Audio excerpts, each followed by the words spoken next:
আচ্ছা, তার ক্যাবিনেটের মন্ত্রী সুজিত বসু লোক বসাচ্ছে, উনি জানতেন না? আচ্ছা, কতগুলো জলাশয় ভরাট হয়ে যাওয়ার পরে সেগুলো আবার জলাশয়ে কনভার্ট করার ব্যবস্থা নিয়েছেন। কতজন জলাশয় ভরাট করার জন্য তাদের বিরুদ্ধে আইনগত ব্যবস্থা নিয়েছেন। কতগুলো ইল্লিগাল কনস্ট্রাকশন তৈরি হয়ে যাওয়ার পরে ভেঙে দিয়েছেন। আসলে লোকসভা নির্বাচনে দেখেছেন যে শহরের মধ্যবিত্ত মানুষ মমতা বন্দ্যোপাধ্যায় থেকে মুখ ফিরিয়ে নিয়েছে, তৃণমূল কংগ্রেসের সঙ্গে নেই। এখন এই সমস্ত ক্যামেরার সামনে বললেন, ওনার যদি সত্যি সত্যি করার হতো, উনি কি মানে রাজ্যের মুখ্যমন্ত্রী হয়েছেন, জনগণ ভোট দিয়ে নির্বাচিত করেছে ক্যামেরার সামনে বলার জন্য?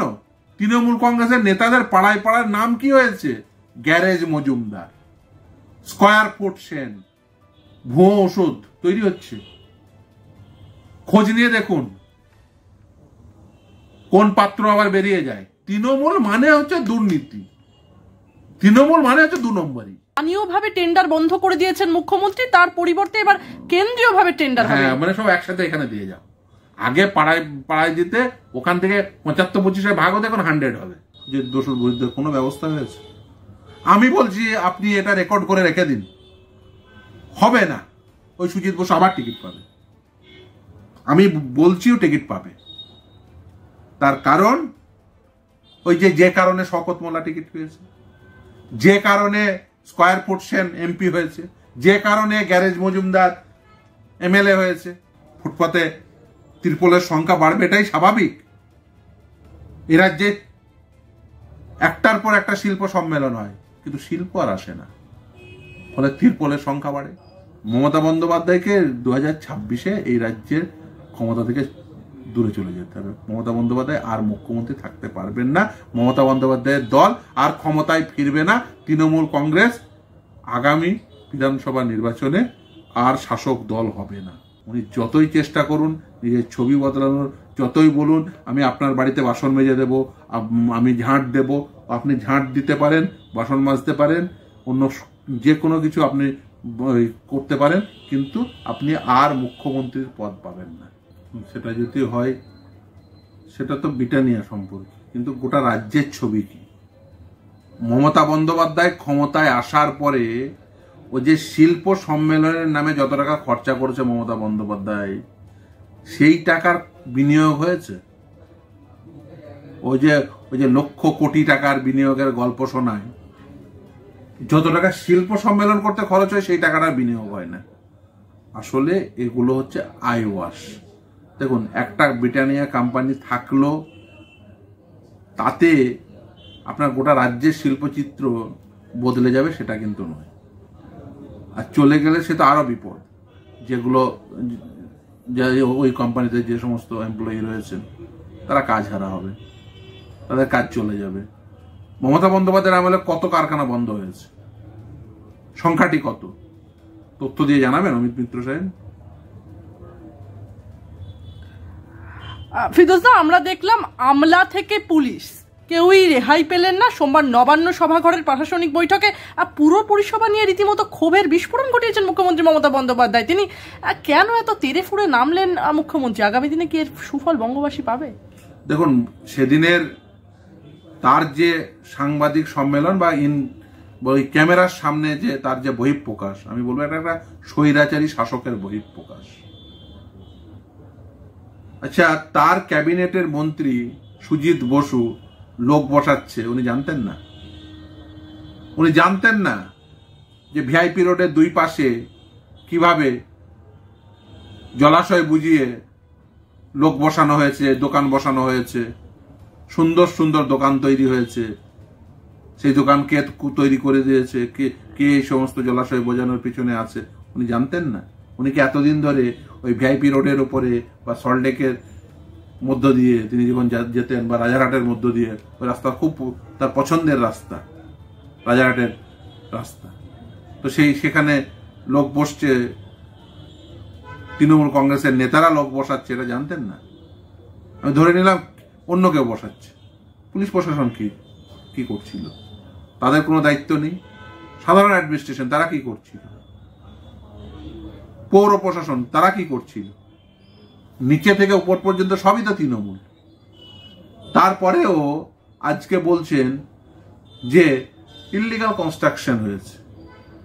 আচ্ছা, মমতা বন্দ্যোপাধ্যায়ের আমলে এই কলকাতা শহরে কত হাজার জলাশয় ভরাট হয়েছে? আচ্ছা, জলাশয় তো ভরাট হয়ে গেল, আমি ধরে নিলাম রাত্রিবেলায় এসে জলাশয় ভরাট করে নিয়েছে, পরের দিন সকালবেলায় কেন সেটা আবার জলাশয়ে রূপান্তর করলেন না? আচ্ছা, কতগুলো জলাশয় ভরাট হয়ে যাওয়ার পরে সেগুলো আবার জলাশয়ে কনভার্ট করার ব্যবস্থা নিয়েছেন?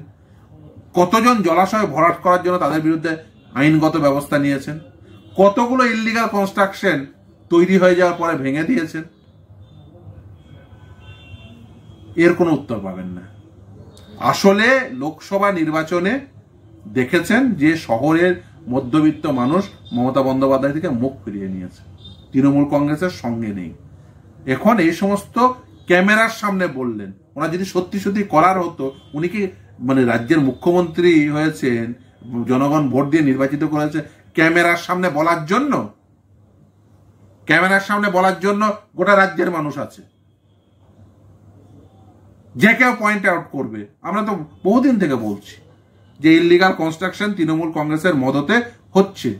তৃণমূল কংগ্রেসের নেতাদের পাড়ায় পাড়ায় নাম কি হয়েছে? Garage Majumdar, square foot Sen, ঝিল বোঝানো সাউ, এইসব পাড়ায় পাড়ায় নাম তৃণমূল কংগ্রেসের নেতাদের। মানে তার নিজের নামে না লোকজন যে তার বাড়ি চিনিয়ে দেবে, তার থেকে বেশি বলবে স্কয়ার ফুট সেনের বাড়ি কোনটা, লোকজন চিনিয়ে দেবে। সেই স্কয়ার ফুট সেনকে আগে পাড়ার কাউন্সিলর ছিল, তাকে আপনি এমপি বানালেন। যে গ্যারেজ মজুমদার পাড়ার কাউন্সিলর ছিল তাকে এমএলএ বানালেন। যাকে প্রশাসনিক সভা থেকে বলছেন তুই বাস স্ট্যান্ড নিয়ে কি করবি, তুই তো বোম বাঁধিস, তাকে এমএলএ টিকিট দিয়ে তাকে শুধু নির্বাচিতই করলেন না, তাকে উত্তরোত্তর নতুন নতুন দায়িত্ব দিয়ে তাদেরকে দলের গুরুত্ব বাড়ালেন। তোকে কি দেখবে? আরে বাবা, তো স্কয়ার ফুট অনুযায়ী টাকা নিলে তো এমপি হিসেবে আমি পরবর্তীতে সংসদে যেতে পারি। আরে বাবা, এ তো গ্যারেজ নিলে, ফ্ল্যাট উঠলে গ্যারেজ নিলে তো গ্যারেজ মজুমদারের মতো আমি এমএলএ হতে পারি। ফলে তারা দেখছেন যে যে যত বেশি টাকা তুলে দিচ্ছে তৃণমূল কংগ্রেসে তার গুরুত্ব তত বেশি, যে যত বড় দুষ্কৃতি তৃণমূল কংগ্রেসে তার গুরুত্ব বেশি। উদাহরণগুলো একদম পরপর পরপর রেখে দিন। সে শওকত থেকে শুরু করে জাহাঙ্গীর, স্কয়ার ফুট সেন থেকে শুরু করে গ্যারেজ মজুমদার, সব একই লাইন। আপনার কথা সূত্র ধরেই বলবো, রাজ্যের মুখ্যমন্ত্রী তিনি বলছেন পুকুর ভরাট হলে সঙ্গে সঙ্গে তা ভেঙে দিতে হবে, সে যত বড় নেতারই হোক আর যে পুলিশই এর মধ্যে জড়িত থাকুক না কেন, বেআইনি নির্মাণ উঠছে, বাড়ি ভেঙে পড়লে দোষ হচ্ছে আমাদের, একটা অ্যাকশন থাকা দরকার। মমতা বন্দ্যোপাধ্যায় বলেছেন ওর বাড়ি থেকে শুরু করতে হবে। কবে পুলিশ যাবে? আদিগঙ্গার কতটা অংশ দখল হয়েছে বলবেন? মমতা বন্দ্যোপাধ্যায় কারো ক্ষমতা আছে? ফুটপাতে বসে থাকে গরিব হকার, পুলিশ লাঠি উঠিয়ে এখন তাদের তাড়াচ্ছে। যত ক্ষমতার প্রয়োগ এই গরিব মানুষগুলোর উপর। একটা প্রমোটারকে ধরেছে, একটা জলাশয় ভরাটের বিরুদ্ধে কোনো প্রকার অ্যাকশন হয়েছে? হবে না। তার কারণ সেগুলো সব তৃণমূল কংগ্রেসের নেতাদের সব টাকা দিয়েছে, মানে বেশি বেশি টাকা দিয়েছে। তৃণমূল কংগ্রেসের নেতাদের যারা বেশি টাকা দিয়েছে তারা সব ছাড় পেয়ে যাবে। গরিব হকার, তার বিরুদ্ধে পুলিশ অ্যাকশন নিচ্ছে, তাকে পুলিশ লাঠি উঠিয়ে নিয়ে গিয়ে বলছে তুই এখান থেকে উঠে যা। পার্কিং থেকেও তো তোলাবাজির অভিযোগ করছেন খোদ মমতা বন্দ্যোপাধ্যায়। সব জায়গায় আপনি যে কোনো গাড়ি রেখে দিন, হাত পেতে চলে আসবে, বলে টাকা দিন। আপনি তার পরিবর্তে আপনি একটা রিসিপ্ট দেবেন। আমি ক্যামেরার সামনে বলছি, যদি রিসিপ্ট না দেয় কেউ, তার পরিচয় যদি রিভিল না করে, একদম এই অনৈতিক কাজকে সমর্থন করবেন না। নিরন্তর ঘটে চলেছে বলছেন রাজ্যে। অবভিয়াসলি, এ তো অনেকদিন থেকে বলছি, এই যে পার্কিং নিয়ে, তারপরে এই যে ধরুন টোল নিয়ে, কত জায়গায় যে টোল এইরকম গোটা রাজ্য জুড়ে, আদৌ টোল নেওয়ার কোনো দরকার, এরকম অনেক জায়গায় টোল ওঠে, আপনারাই দেখিয়েছেন। এই টোল নিয়ে, পার্কিং নিয়ে ইল্লিগাল কনস্ট্রাকশন নিয়ে অনেক দিন থেকে বলছি। শুধু তাই না, আপনাদের ক্যামেরায় এর আগের দিন বলেছি ভুয়ো ওষুধ তৈরি হচ্ছে, খোঁজ নিয়ে দেখুন কোন পাত্র আবার বেরিয়ে যায়, সব পাত্রদের আবার মুখ দেখা যাবে। দেখুন বাইপাসের ধারে আবার ওই বোতলে পচা আঙুর ঢুকিয়ে, ওই পচা আঙুরের রস ঢুকিয়ে সেটাকে ভিটামিন বলে বাজারে ছাড়ছে কিনা, বিস্ফোরক অভিযোগ করছেন। দেখুন আবার কোন পাত্র পাবেন, আবার সেই পাত্র বাইপাসে অফিস খুলে দিয়েছে কিনা। ফলে এইগুলো তৃণমূল মানে হচ্ছে দুর্নীতি, তৃণমূল মানে হচ্ছে 2 নম্বরই, তৃণমূল মানে হচ্ছে চুরি। স্থানীয়ভাবে টেন্ডার বন্ধ করে দিয়েছেন মুখ্যমন্ত্রী, তার পরিবর্তে এবার কেন্দ্রীয়ভাবে টেন্ডার হবে। হ্যাঁ, মানে সব একসাথে এখানে দিয়ে যাও। আগে পাড়ায় পাড়ায় দিতে ওখান থেকে 75-25 ভাগ হতে, এখন 100 হবে। ও 75-25 ভাগে যাবে না, ও 100 হবে। আগে যেমন ধরুন ওই জেলায় জেলায় ডিপিএসসি গুলো প্রাইমারি টিচার অ্যাপয়েন্ট করত, মানিক ভট্টাচার্যকে বোর্ডের প্রেসিডেন্ট করলো, সেন্ট্রালে তুলে দিয়েছে। যা হবে সেন্ট্রালি একসাথে নেব, জেলায় জেলায় তুললে হবে না, ও সব একসাথে এসে সল্টলেকে অফিসে সব একসাথে হবে, যা হবে সব একসঙ্গে, আগে সেন্ট্রালি তোলা হবে। আগে পাড়ায় পাড়ায় তোলা হবে, সেন্ট্রালি তোলা হবে। তিনি বলছেন জেলাশাসক এবং বিডিওদের প্রতিও তো মানে রীতিমতো ক্ষোভ উগড়ে দিচ্ছেন। তিনি বলছেন প্রশাসনিক কর্তা ব্যক্তিদের লোভ সংবরণ করার বার্তা দিচ্ছেন তিনি। পুলিশকে বাড়ি থেকে শুরু করতে বলুন, প্রথমে বাড়ি থেকে শুরু করতে বলুন, প্রথমে বাড়ি থেকে শুরু করতে বলুন। এখন চ্যারিটি বিগিনস এট হোম। হ্যাঁ, প্রথমে বাড়ি থেকে শুরু করতে বলুন। আচ্ছা, কোনো বিডিওর ঘাড়ে কটা মাথা, কোনো এসডিওর ঘাড়ে কটা মাথা আছে, বা কোনো ডিএম এর ঘাড়ে কটা মাথা আছে যদি মমতা বন্দ্যোপাধ্যায় না চান দুর্নীতি হবে? আরে মমতা বন্দ্যোপাধ্যায়ের অনুপ্রেরণা ছাড়া চিড়িয়াখানায় সিংহের শাবক হয় না। বাচ্চা প্রসব করতে গেলেও অনুপ্রেরণা লাগে, সেটা হোর্ডিং করা হয়, তার বা সেখানেও কাটমানি আছে। আপনি এই যে চিড়িয়াখানা বললাম তো, আপনার ক্যামেরায় বলছি, আপনি চিড়িয়াখানায় কালকে চলে যান।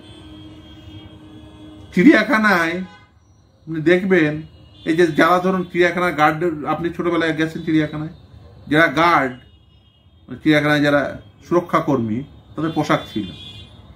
এখন যাকে পেরেছে দিয়ে দিয়েছে, সে আদৌ কর্মী নয়, কেউ জানে না। মানে কে কর্মী কে সুরক্ষা করবে বুঝতেই পারবেন না, কারোর ড্রেস নেই, কিচ্ছু নেই। সাধারণ জনগণ কোনো বিপদে পড়লে কাকে ইনফর্ম করবে, বা কেউ ধরুন একটা পশু পাখিকে ঢিল ছুটছে, কাকে ইনফর্ম করবে? আমাকে কালকে এসে বলছিল একজন পরিবেশ কর্মী, অব্যবস্থা নেই। এখন খোঁজ নিয়ে দেখুন, মানে সেখানে সে বলছে যে দায়িত্বে আছে ওই সুরক্ষা কর্মী হাফ প্যান্ট পরে স্যান্ডো গেঞ্জি গায়ে ঘুরে বেড়াচ্ছে, তার মাথার উপরে নাকি বিরাট বড় নেতার হাত, তারাই নাকি সবই অ্যাপয়েন্ট করেছে। ফলে তারা ওই পোশাক টোশাকের কোনো দাঁত দেয় না, ও সুরক্ষা টরক্ষার বিষয় না। আগামী 10 বছরে পশ্চিমবঙ্গের চিত্রটা কোন দিকে দেখছেন? যদি মমতা, আমি মনে করি এবারের লোকসভা ভোটে 29টি সিট তৃণমূল কংগ্রেস পেয়েছে, মানে সামনের বিধানসভায় যে তৃণমূল কংগ্রেস বিপুল সংখ্যাগরিষ্ঠতা পাবে এ ভাবার কোনো কারণ নেই। তার কারণ এবারের ভোট হয়েছে হয় প্রো মোদি, না হলে অ্যান্টি মোদি। ফলে প্রো মোদি অ্যান্টি মোদি ভোটে মমতা বন্দ্যোপাধ্যায় অ্যান্টি মোদি ভোট পেয়েছেন, মমতা বন্দ্যোপাধ্যায়ের পক্ষের ভোট পাননি। কারণ সাধারণ জনগণ বুঝেছেন যে এবারে ইভেন মোদি সরকারকে পরিবর্তন করা যাবে, মমতা বন্দ্যোপাধ্যায়কে এবারের ভোট দিয়ে পরিবর্তন করা যাবে না। তাই এবারের মতো মোদিকে বার্তা দাও, আর সামনের বিধানসভায় দিদিকে বার্তা দেব, এবং জনগণ প্রস্তুত হচ্ছে যে একে ক্ষমতা থেকে দূরে রাখবে। আপনি যেমনটা বললেন সুজিত বসুর নাম করে মুখ্যমন্ত্রী বলছেন সুজিত বসু লোক বসাচ্ছেন কম্পিটিশন করে। ওয়াই সল্টলেক রাজারহাট চত্বর নিয়ে রীতিমতো বিরক্তি প্রকাশ করেছেন মমতা বন্দ্যোপাধ্যায়। তিনি একজন দমকল মন্ত্রীর নাম নিচ্ছেন, তিনি বলছেন সল্টলেক দেখে, আমি কোটানকোট বলছি, সল্টলেক দেখে আমার লজ্জা লাগছে, বেআইনি দখল বাড়ছে, ইচ্ছে মতো সুজিত বসু লোক বসাচ্ছেন কম্পিটিশন করে। আর কেন বাইরের লোক বসাবেন? ছবি দেখালে নিজেরা লজ্জা পাবেন, সবাই ট্রিপল লাগিয়ে বসে পড়েছেন। কেন আমি জানতে চাই, কত টাকার বিনিময়ে এসব হচ্ছে, কারা নিয়েছে টাকা? সল্টলেকের কাউন্সিলররা কেন কাজ করে না, রাস্তা ঝাড় দেয় না, এবার কি আমাকে রাস্তা ঝাড় দিতে হবে? আচ্ছা, সুজিত বসুর বিরুদ্ধে কবে বলেছে, কবে জানতে পেরেছেন? বলেছে, আমি ধরে নিলাম যখন বলেছে সেই সময় জানতে পেরেছে, তার 10 মিনিট আগে জানতে পেরেছে, তর্কের খাতিরে বলেছেন, বলা হয়ে গেছে। তারপরে এতটা সময় পেরিয়ে গেল, যে দোষীর বিরুদ্ধে কোনো ব্যবস্থা হয়েছে? আমি বলছি আপনি এটা রেকর্ড করে রেখে দিন, হবে না। ওই সুজিত বসু আবার টিকিট পাবে, আমি বলছিও টিকিট পাবে। তার কারণ ওই যে কারণে শওকত মোল্লা টিকিট পেয়েছে, যে কারণে স্কয়ার ফুট সেন এমপি হয়েছে, যে কারণে গ্যারেজ মজুমদার এমএলএ হয়েছে, যে কারণে, সেই একই কারণে এই সুজিত বসু আবার টিকিট পাবে। তার কারণ অত্যন্ত পরিষ্কার, ওই যে বসিয়ে তুলেছে 75-25, সবটাই 75-25-এর মহিমা। এইটা হচ্ছে যে যেহেতু লোকসভা ভোটে শহরের মধ্যবিত্ত মানুষ তার থেকে মুখ ফিরিয়ে নিয়েছে, তাই জনগণের সামনে আই ওয়াশ নাটক করছে যে দেখো আমি হচ্ছে ধোয়া তুলসী পাতা। ব্লকের বিডিও খারাপ, সাব ডিভিশনের এসডিও খারাপ, জেলার ডিএম খারাপ, পাড়ার তৃণমূল নেতা খারাপ, এমএলএ খারাপ, আমার পাশে বসা মন্ত্রী খারাপ, শুধু আমি হচ্ছে ধোয়া তুলসী পাতা। এই ধোয়া তুলসী পাতাকে দেখবে আর সব ভোট দেবে। মানে সে অ্যাজ ইফ গ্রামে একটা কথা প্রচলন আছে, জানে বাবা আমরা দেখতে চাইছি ছেলের মুখ, পাত্রের মুখ, শ্বশুরের মুখ দেখো। আরে ভালো মানুষ দেখতে চাইছে, ভালো প্রশাসন দেখতে চাইছে, সকলকে দোষ দিয়ে শুধু বলছে আমি ধোয়া তুলসী পাতা, আমাকে দেখো। তোমাকে দেখলে তো আরো বেশি মানুষের তৃণমূলের প্রতি বিতৃষ্ণা হবে। তুমি যা যা করেছো, মমতা বন্দ্যোপাধ্যায় মাননীয় মুখ্যমন্ত্রী, সে ক্যাবিনেটে বসে ডিসিশন নেয় যে ইল্লিগাল কাজ করব। যত বেআইনি কাজ, একটার পর একটা বেআইনি কাজ করে যান, আইন বিরুদ্ধ কাজ করে যান, আর তিনি বলছেন যে সবাই আইন মেনে করো। আরে charity begins from your home. যে সুজিত বসুর টিকিট পাওয়ার কথা বললেন, সেই প্রসঙ্গ ধরেই বলবো, গতকাল মমতা বন্দ্যোপাধ্যায় বলেছিলেন রাজ্যের জমি কারোর ব্যক্তিগত সম্পত্তি নয়, যখন ইচ্ছা যখন তখন লোক বসিয়ে দেবে। আমি একটা রাজ্যের রেভিনিউ পাই, সেখান থেকে কেন্দ্র টাকা দেয় না। এখন 5টা রাজ্যের সব আমায় টানতে হচ্ছে, এরপর তো রাজ্যের পরিচয় নষ্ট হয়ে যাবে, বাংলায় কথা বলার লোক খুঁজে পাবেন না। হিন্দি ইংরেজি এখন সবাই জানে, প্রতিটা রাজ্যে একটা পরিচয় আছে, সংস্কৃতি আছে, তবে বাংলার পরিচয় যারা নষ্ট করার চক্রান্ত করছেন, আমি তাদের সকলকে সাবধান করছি, অর্থের বিনিময়ে এ রাজ্যের পরিচয় যেন নষ্ট না হয়। দেখুন আমি বলি, উনি বুঝতে পেরেছেন, ওনার বিশেষ করে যেহেতু বেশ কিছু অবাগানী অঞ্চলে উনি ভোট কম পেয়েছে, খুব পরিষ্কার কথা। সেই জন্য উনি হঠাৎ করে, আগে খুব ভালো ছিল, এবারে লোকসভা ভোটে একটু শিক্ষা পেয়েছে, ফলে ওনার মনে হয়েছে যে বাংলার চরিত্র পরিবর্তন হতে যাচ্ছে। আগে মনে হয়নি, লোকসভা ভোটের আগে মনে হয়নি। যেই ভোট কম পেলেন কিছু কিছু অঞ্চলে, যেই বুঝতে পারলেন যে যারা বাংলা ভাষাভাষী মানুষ নন তারা তৃণমূল কংগ্রেসকে ভোট দিচ্ছে না, শহরের মধ্যবিত্ত তৃণমূল কংগ্রেসকে ভোট দিচ্ছে না, শিক্ষিত বেকার যুবক যুবতী তৃণমূল কংগ্রেসকে ভোট দিচ্ছে না, সেই এসব বলতে শুরু করলেন। দেখুন, ভারতবর্ষের যে কোনো প্রান্তে, ভারতবর্ষের যে কোনো নাগরিকের বসবাস করার অধিকার আছে, যাওয়ার অধিকারও রয়েছে। আপনি যদি মনে করেন নিশ্চিতভাবেই আপনার সংস্কৃতি, আপনার ভাষা, সেগুলো নিয়ে চর্চা করবেন, এটা স্বাভাবিক হওয়া উচিত, এবং প্রত্যেকেই তার মাতৃভাষার প্রতি শ্রদ্ধাশীল থাকবেন, এটাই স্বাভাবিক। মমতা বন্দ্যোপাধ্যায় বাংলার জন্য কি করেছে? বাংলা ভাষার জন্য। আচ্ছা, বাংলা ভাষায় যে শিক্ষক নিয়োগ হয়, বলতে পারেন কতজন শিক্ষক, সঠিক শিক্ষক নিয়োগ হয়েছে? বাংলা ভাষার জন্য কি করেছেন আপনি? বাংলা সংস্কৃতির জন্য কি করেছেন? প্রশ্ন থাকবে না? আপনি শুধুমাত্র ভোট কম পেয়েছেন বলে আজকে বাঙালি অবাঙালি এভাবে ভাগ করছেন। উচিত নয়। নিশ্চিতভাবে বাংলা ভাষার প্রতি আপনার নিজস্ব দরদ থাকবে। আমার মাতৃভাষা বাংলা, আমার মাতৃভাষার প্রতি আমার দরদ থাকবে, এটা স্বাভাবিক। কিন্তু তার অর্থ এই নয় যে আমি কারো সমর্থন পাচ্ছি না বলে তার প্রতি বিষোদ্গার করতে হবে। এটা হচ্ছে স্বৈরতান্ত্রিক মানসিকতা, এটা হচ্ছে হিটলারি মানসিকতা। আমার পছন্দ নয় ইহুদিদের, তাই আমাকে তত্ত্ব খাড়া করতে হবে।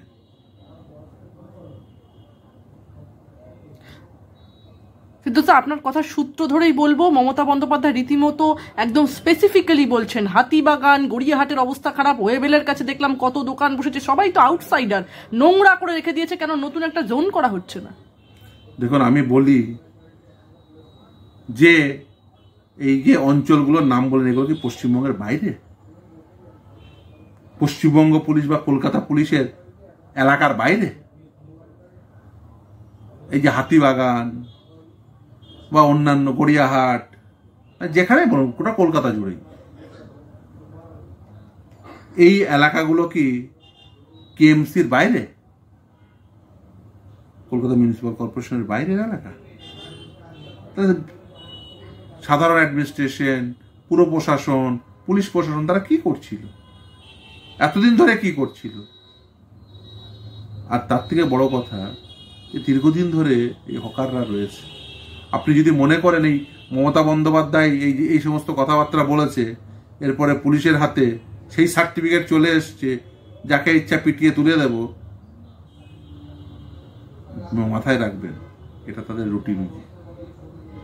একে তো কাজ দিতে পারেন না, এ রাজ্যে বেসরকারি কোনো কর্মসংস্থান নেই, সরকারি কর্মসংস্থানের ক্ষেত্রে পর্বত প্রমাণ দুর্নীতি, যাবে কোথায় মানুষজন? ফুটপাতে তিরপলের সংখ্যা বাড়বে, এটাই স্বাভাবিক। এ রাজ্যে একটার পর একটা শিল্প সম্মেলন হয়, কিন্তু শিল্প আর আসে না, ফলে তিরপলের সংখ্যা বাড়ে। হবে কি করে? ও তো নিজেই বুঝেছে। ও তো শিল্প মেলা করে আর একে ওকে তাকে ওই তৃণমূলের লোকজন ডেকে ওই খাবারের প্যাকেট দিয়ে বাড়ি পাঠিয়ে দেয়। ও ভালো, নিজে ভালো করে জানে কিছু হয় না। ও সবাই বলবে, আপনিও গিয়ে বলে দেবেন আমি 10 লক্ষ কোটি টাকা বিনিয়োগ করব, লিখে নেবে 10 লক্ষ কোটি টাকা বিনিয়োগের জন্য তিনি বলেছেন। একটা দুটো পেজে লিখে নিয়ে যাবেন, দিয়ে বলবেন মৌ স্বাক্ষর হয়েছে। করলো না করলো কি যায় আসে, বলে দিল। ও তাই হয়, প্রতি বছর তাই হয়, দিয়ে বিরিয়ানির প্যাকেট নিয়ে বাড়ি চলে যায়। ওর মমতা বন্দ্যোপাধ্যায় শিল্প সম্মেলন মানে লোকে গিয়ে ওই খাবারের প্যাকেট নিয়ে বাড়ি চলে যাওয়া। বেকার খরচ করে, আপনার আমার ট্যাক্সের টাকা খরচ করে কয়েকদিন ফুর্তি করে। আমার শেষ প্রশ্ন আপনাকে, এই যে প্রশাসনিক বৈঠক, এই প্রশাসনিক বৈঠক কি আসন্ন 2026-এর যে নির্বাচন, সেই খেলা খানিকটা ঘুরিয়ে দিলেন মুখ্যমন্ত্রী মমতা বন্দ্যোপাধ্যায়? ও যাই করুক, লোকে বুঝে গেছে যে বেসিক্যালি ও সকলকে খারাপ দেখিয়ে নিজের ছবি পরিষ্কার করার চেষ্টা করছে। ও কেউ ওর কথা শুনবে না।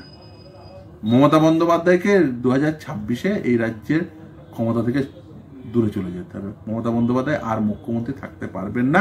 মমতা বন্দ্যোপাধ্যায়ের দল আর ক্ষমতায় ফিরবে না। তৃণমূল কংগ্রেস আগামী বিধানসভা নির্বাচনে আর শাসক দল হবে না, জেনে বুঝেই বলছি। এবং তৃণমূল কংগ্রেস ক্ষমতায় আর ফিরবে না। তৃণমূল কংগ্রেস 2026-এর পরে দেখুন আর ক্ষমতায় ফেরার কোনো প্রকার সুযোগ নেই।